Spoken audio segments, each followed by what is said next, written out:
Yes, it is me, Kellen Anderson, only beardless. We're going to talk about tomorrow's workout, Wednesday, April 1st. Yeah, April Fools.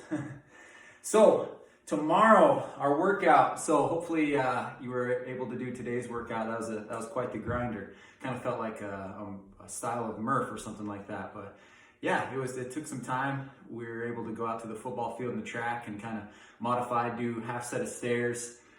Instead of 200s, and every round rotate between the two. So that was a nice little challenge and broke up the running a little bit.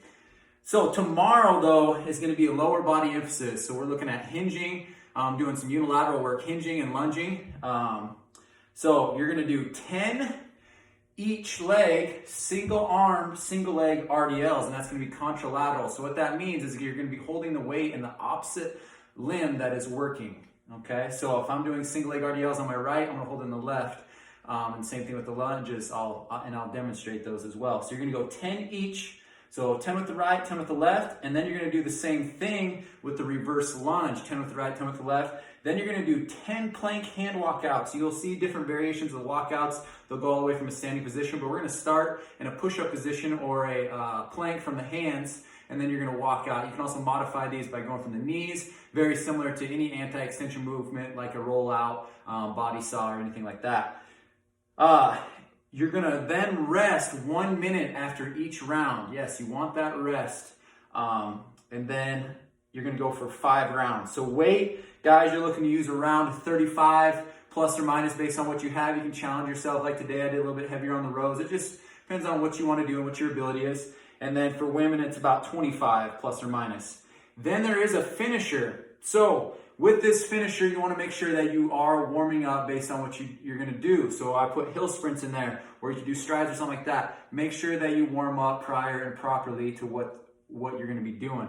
If you're rowing and stuff like that or biking, a little bit different. You don't need to warm up quite as much. But if you're going to be doing something where it's sprinting, you definitely want to be smart about that. And I chose to do hills because it's a little less hamstring dominant, a little more quad dominant, and it's a little less stress on the body. So make sure that you're walking back down the hill. You're not sprinting back down the hill. You only want to sprint up the hill. And you're looking about 10 to 20 seconds, pretty much almost max effort on the work part. And you're going to do that every minute on the minute. So if you go for 10 seconds hard, you're going to rest for 50 seconds. If you go for 15, you're going to rest for 45. And you're going to do 10 or more of those. So you can do 10 of those, or you can do more if you want to, and then just make sure you're doing the proper cool down and recovery based on what you did, okay?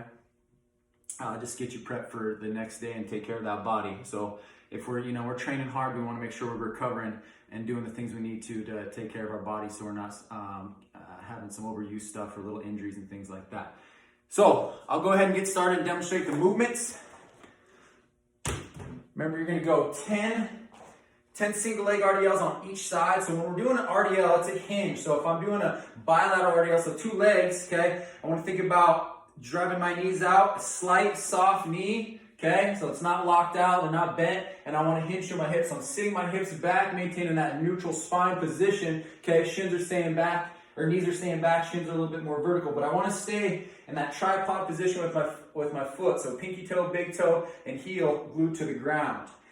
Now, what happens is when we go unilateral, there's a little more stability component to it. So a lot of times what happens is we want to either, if we're doing one implement and the opposite hand or whatever it may be, we end up where we want to reach a little bit. Make sure you're not reaching. Think about keeping your hands the same distance away from the floor. So I'm not holding the kettlebell, right? I don't want to come down and have this happen. I want to keep that shoulder packed and back and down, just like if I was doing a normal RDL with a barbell.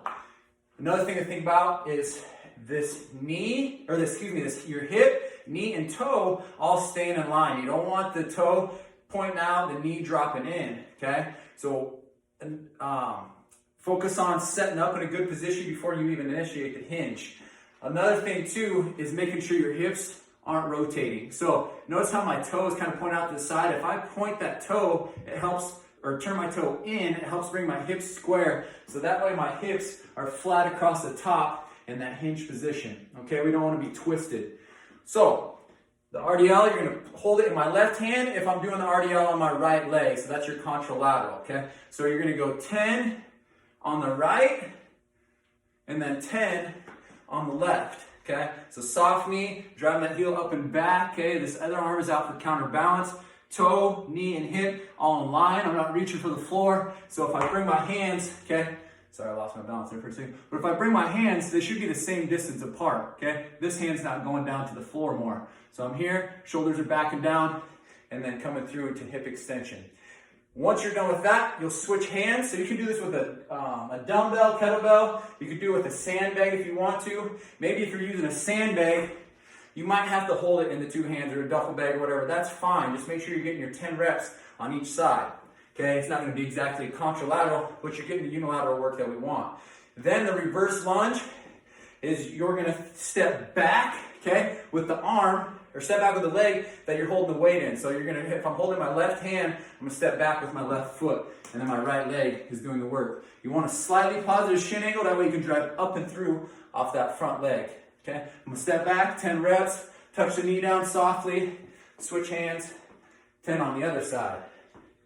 Okay, staying in a nice straight line from that hip, or that knee, hip to shoulder. So I don't want to be shooting my hips back and then extending out my low back. Try to stay in a good position, hips up underneath you. Basically my shin is parallel to the rest of my torso and my back leg, from my knee to my shoulder. That way I can drive up and through in a good position. The third movement is a plank hand walkout. So you've seen hand walkouts. Maybe if you looked on YouTube or trained in other areas, you've walked out all the way from a standing position and then back up, okay? But today, what we're gonna do is just start in a plank position, okay? Stay nice and tight and straight, okay? And don't wanna let yourself, so this is an anti-extension movement. We're resisting extension through the lumbar spine, okay? I don't want your stomach dropping and your back extending. So make sure you keep that stomach lifted. Think about ribs to belly button, okay? Staying super tight through here. Maintain kind of like that hollow body position. Okay, you're gonna start in a plank position. Walk your hands out as far as you can. Some of you may be limited to here. If you can walk all the way out and back up, that's great. Okay, so you got 10 of those. You can also modify by going from the knees, okay? Still in a straight line from the knee hip to the shoulder, just like if I was doing a modified push-up. I walk out, and then I'm walking back up, okay? And you'll do 10 of those. So if you need to modify and do less reps, here's another thing too. You can break it up. You can do 6 and then rest a little bit and do 4, however you need to do that if you want to get the actual 10 reps.